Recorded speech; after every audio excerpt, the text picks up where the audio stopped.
What's good, YouTube? Coming in today teaching you how to get waves. First and foremost, I want to say I am not a cosmetologist, so do not, I may not be exact on a few things, and don't take my things as the holy grail. Reason I'm making this video is I have some Instagram followers, and mainly my dad asked me he wanted to get waves, so this video is mainly pertained to him. But if you're interested in getting waves, it doesn't matter what hair type you have, I'll go ahead and break it down for you in this video. So one of the few things you will need when getting 360 waves is one, you're gonna wanna mirror, because how are you gonna get waves in the back if you can't see where you're brushing? Two, you will need a brush. There are plenty of brush types out there, from flat, curved, palm, oval, you name it, there's out there. And then most importantly is going to be a disciplined schedule.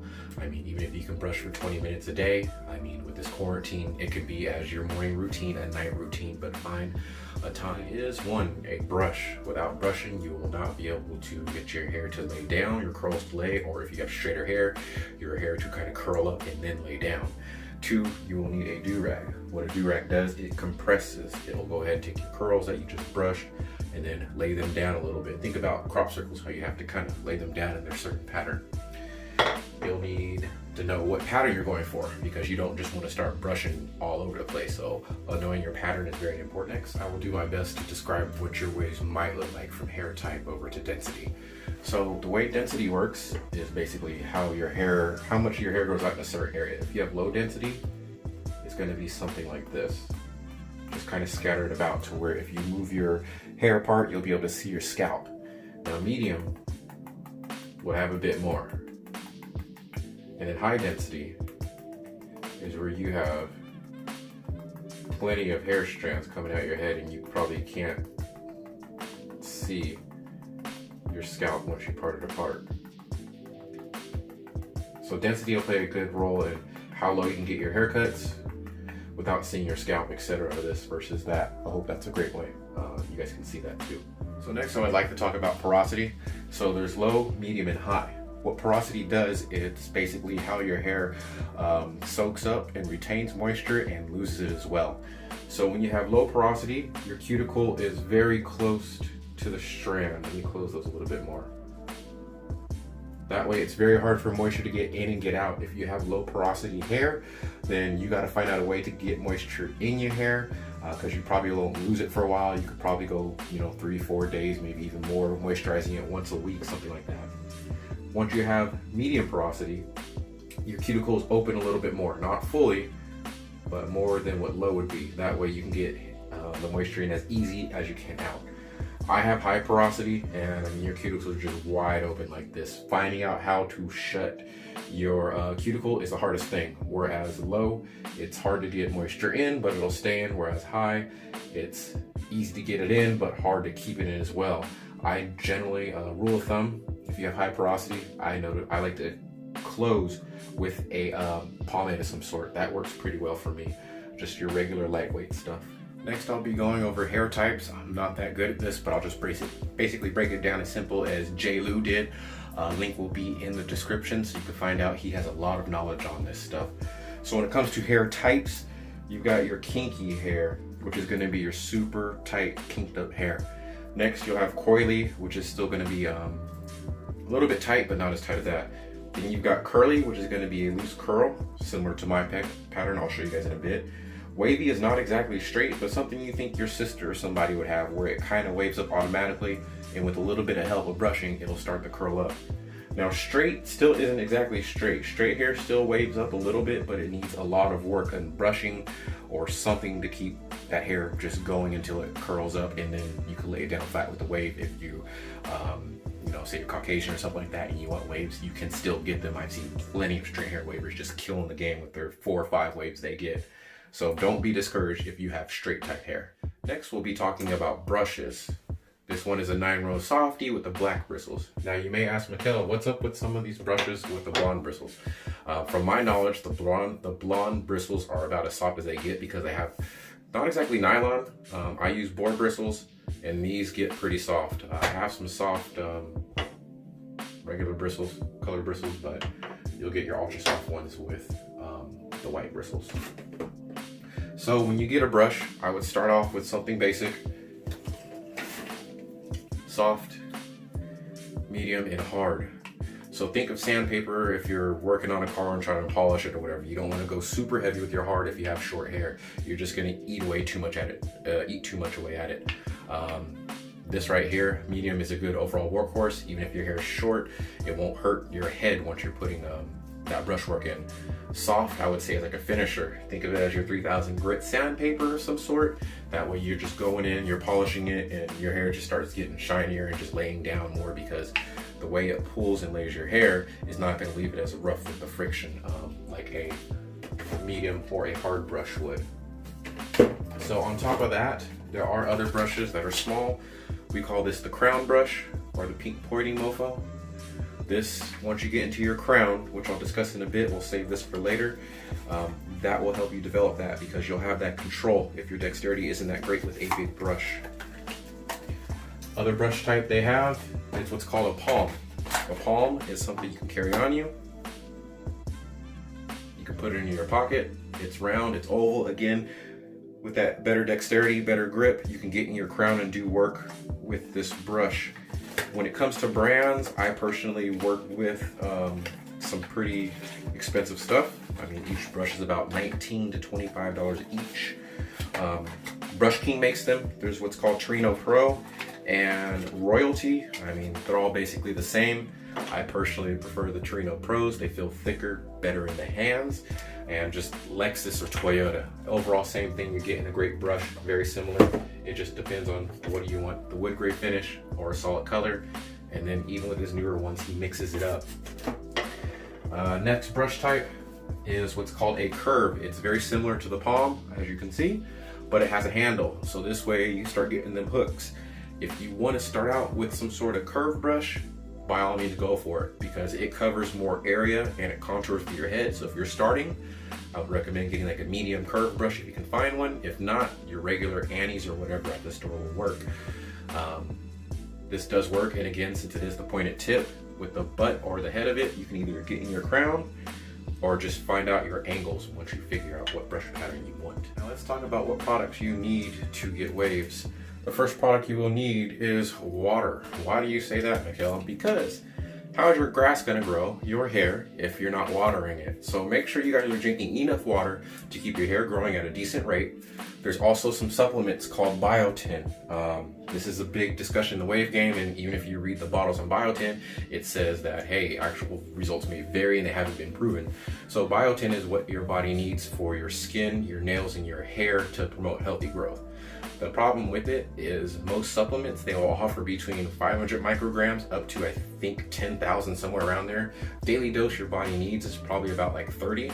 I did find some at TJ Maxx, which offer, I think it's 100, which isn't too overly excessive like most.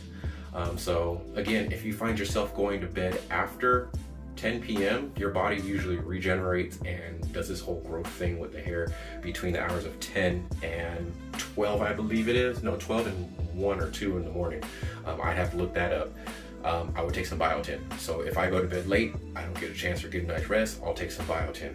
That's what I'll do. Now, when it comes to products for your hair, keeping that shiny look all to it, there's what's called oils. Body and hair oil would be good for you. I keep it 100% natural. A lot of the wavers are on that natural wave to where you don't want to mess anything up with like synthetic or artificial to where it's just faking gonna clog your pores up. This is a really good oil right here. It does stink. It's called Wild Growth Oil. It's got castor oil, carrot oil, and some other stuff in there, and it's mighty stinky. Dr. Feel is a pretty good one too. This is coconut oil. You can just spray. Next, we'll talk about products to help moisturize your hair. There is what's called the LOC method, which is liquid oil cream. I like to use a LOCP since I'm higher porosity, which is a pomade at the end. As much as I don't like using pomade when it's summertime and it's getting hot like it is now, I do use it to keep my hair held together and still looking shiny. Again, water is your friend. You can either get your hands wet, rub them on your head, and then that way, if you're high porosity, you don't want too much water. Or personally myself, I've been on rose water. I've mixed it with some of my oils, and it's an amazing scent because I love the scent. Rose water has some health benefits. Don't know what they are, but I'm on that rose water hype right now. So, liquid. Next will be your oils. I have sunflower seed oil right here, shea butter. and jojoba oil mix right here. This one is basically liquid vitamin E, which is good for the skin or for the hair. When it comes to products, it's going to be a lot of testing to see what your scalp and your hair does and does not like. Kind of like a science project, you know, everybody's body is different. I still haven't figured mine out 100%. I know in the hot summer times, olive oil works great for me, coconut oil works great for me, but in the winter time, coconut oil, once it gets cold, it hardens up and turns white and it looks like you have dandruff when it isn't. So please be careful with products you use. So let me throw this one in, their hidden gem for y'all. Like if you notice, and if you read the ingredients on a lot of your products and cream, glycerin is one of the main things in there. Glycerin is sort of this liquidy, it's not exactly water, it's more of a skin or hair hydrant. And again, if you use too much, it has high porosity. Your curl's gonna over curl, you're gonna be brushing for hours and it's not gonna want to lay down to where you have to wash it out of your hair and start fresh. I would say maybe like a little drop on your finger, and then you should be good to go. Rub that in your hands and then rub it into your hair. But glycerin is 100%. I got the African one, and it's best for like dry hair, things like that. So now let's get to the creams. Something cream to put on top would be, we got curl stretch pudding. This right here, I would recommend if you have coily or straighter hair. That way it would kind of just stretch your curls out as you get to that full brush that you can into, because you guys have to keep your hair mighty long just to wave up. Another popular product within the wave game is Curl Enhancing Smoothie. And this again, I would say for people that are having a hard time getting their hair to curl at certain lengths. I normally use it when my hair's shorter than its curl length. So that way I can start waving or getting ripples of some sort. That's a big one right there. Let me see what else is in here. And then the P, like I was saying for you guys, there's pomade. I've got this gel type pomade. It's water soluble. So again, since I'm high porosity, I have to be very careful with this, because if I use too much and then try to water it down a little bit, my hair is going to over curl, and even though it's pomade, it's not going to want to lay. It'll want to curl up from being hydrated, but at the same time it's going to want to stick because it's pomade, so that's a pain in the butt. Sporting Waves is not natural, but it's very lightweight. I've used some of this, and let's say I am impressed with how much shit this product gets from the wave community. Since not that bad, it's lightweight. I would recommend this, not bad at all.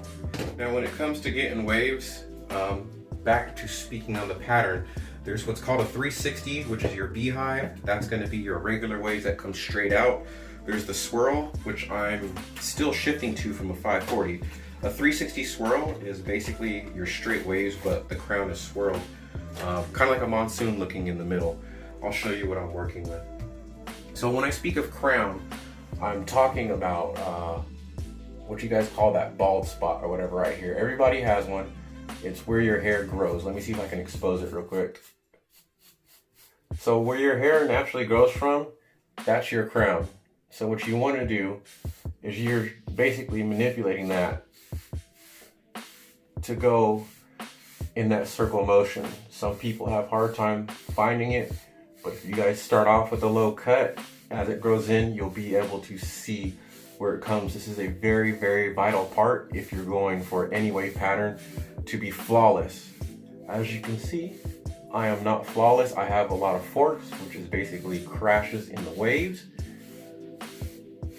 But once you start brushing and get them angles right, which I'm not in this top left corner,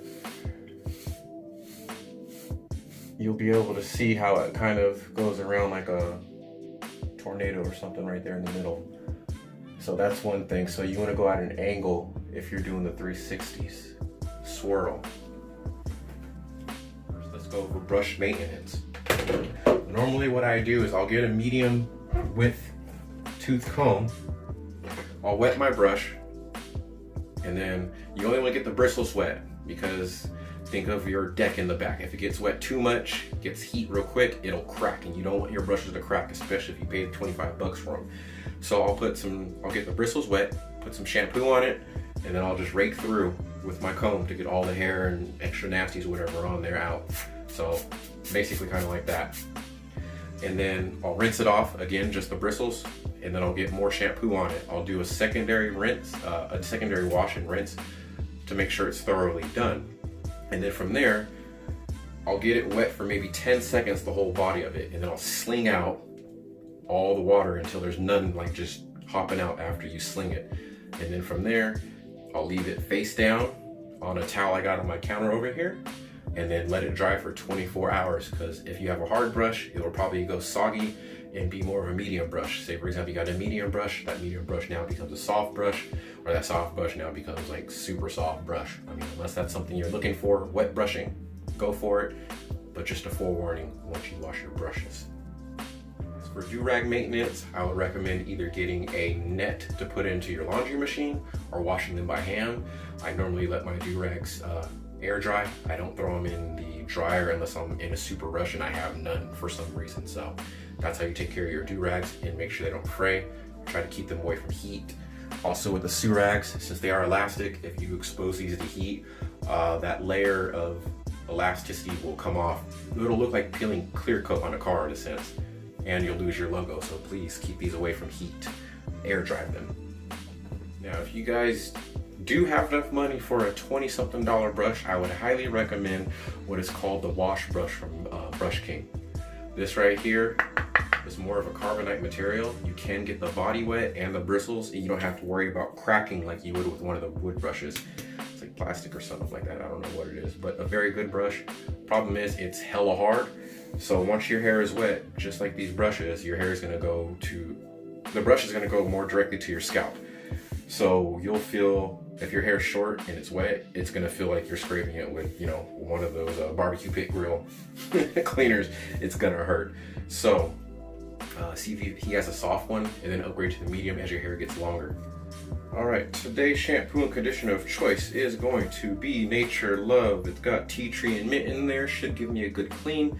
Again, it was very hot last night, sweat in my sleep, so I'm pretty sure my hair is pretty dirty after that's all dried up.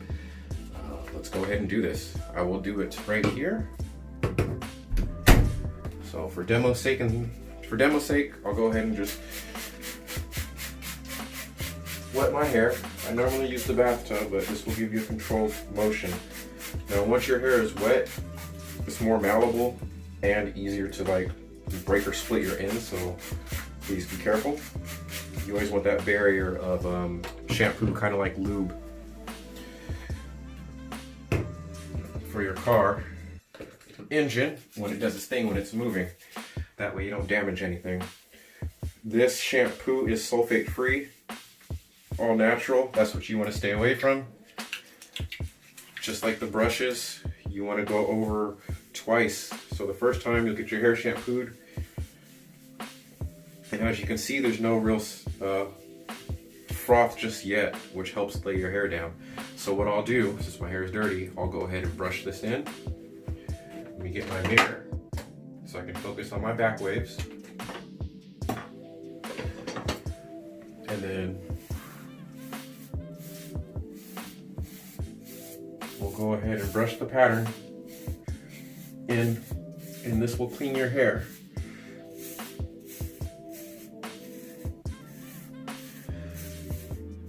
As you can see, as all the dirt's coming out of my hair, it's starting to look a lot better, the shape of the waves. It was too saturated with product before, sweat, etc.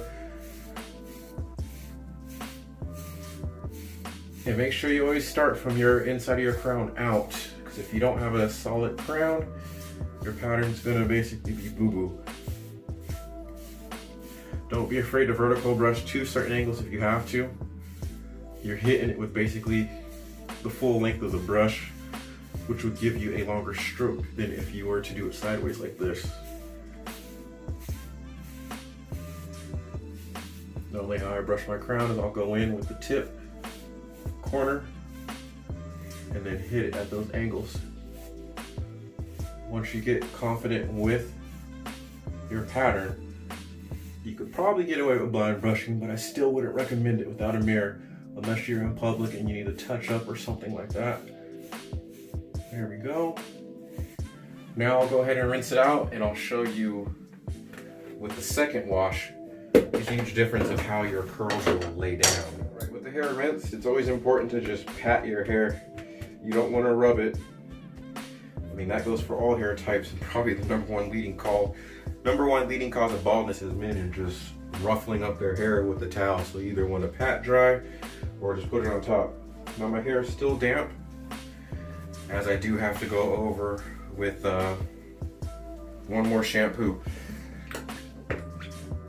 because this right here will give me all the froth I need to actually help style my hair. It's already clean, but you can see all the froth, how that's going to help me when I brush. I need to get a little more wet. This should do.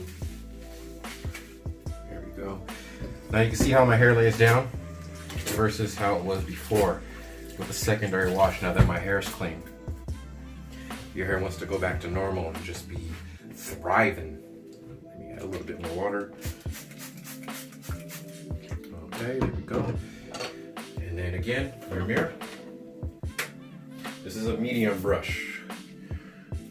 So you can see, that's kind of like, you can see where your waves are going when you brush. So when you brush like this, pay attention to which direction your waves are going. You can kind of use the shampoo foam as a trail of guidance of where your waves are going. I need to brush at this angle right here, I believe. And right here, straighten that out. And out towards my eyebrow. So it's a lot of precise brushing with this. Maybe a little bit tedious. You ain't got the time, or you just don't want the waves. But shower brushing can be beneficial too. Shower brushing is basically buying some cheapy brush at Sally's, which I started out with the same thing. Using that brush to basically brush in the shower while your hair is wet, it can speed up your progress, because again, most people's hair would love to curl up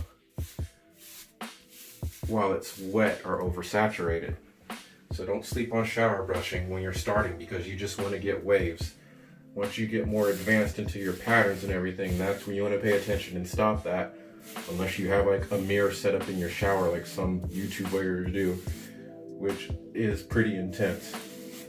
You can see my crown is kind of like going everywhere right now because I'm not really focused on those angles right now. So I want to get in there. There we go. Ooh, too much. You just want to guide your hair around your crown. Make sure everything lines up. You can close it if you want. I personally like to keep it open so you know where it's at and where your waves will flow from there. As you can see, I got a decent flow right now with my hair. So what I would advise doing next is get your stocking cap. This right here, when you rinse it, it'll let all the soap through and you can hold your pattern that you just brushed in. You're gonna want that. So let me go ahead and throw this on real quick. I might double compress. My hair's getting a little bit long. So you can see that my waves are still intact, so once I rinse it out, they're not gonna fluff all out of proportion and be messed up to where I have to brush, because it's best to let your hair air dry. And that can take somewhere up to a few hours depending how long your hair is. I mean, if you want to speed it up with a blow dryer, all means, you'll get different results.